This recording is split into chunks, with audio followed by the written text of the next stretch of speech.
আমি তো প্রথম যখন দমদম থেকে এই নির্বাচনে প্রতিদ্বন্দ্বিতা করার সুযোগ পেয়েছিলাম তখনই বলেছিলাম যে 22,000-এর বেশি মার্জিন থাকবে। এটা একবার না বহুবার বলেছিলাম আমি, কারণ আমি তো দমদমেরই ছেলে। আমি দমদমের মানুষের পালসটা বুঝি।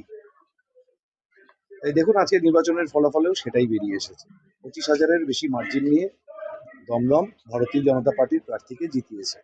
রাজ্যের মন্ত্রী আপনি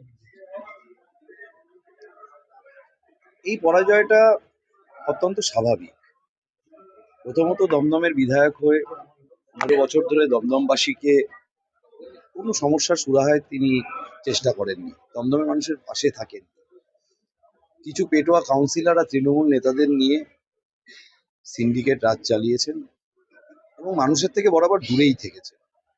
স্বাভাবিকভাবে মানুষ বিরক্ত হয়ে গেছিল।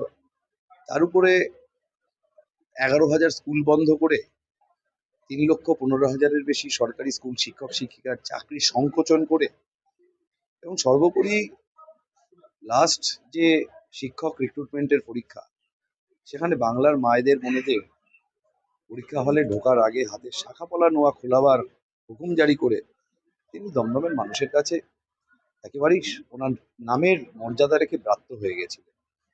সেই কারণে সত্যি দমদমের মানুষ পরিত্রাণ চাইছিল একজন বহিরাগত বিধায়কের হাত থেকে, এবং নির্বাচনে তারই রিফ্লেকশন দেখা গেছে।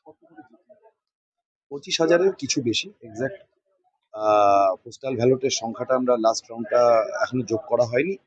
25,000 থেকে কিছু সংখ্যক বেশি ভোটে।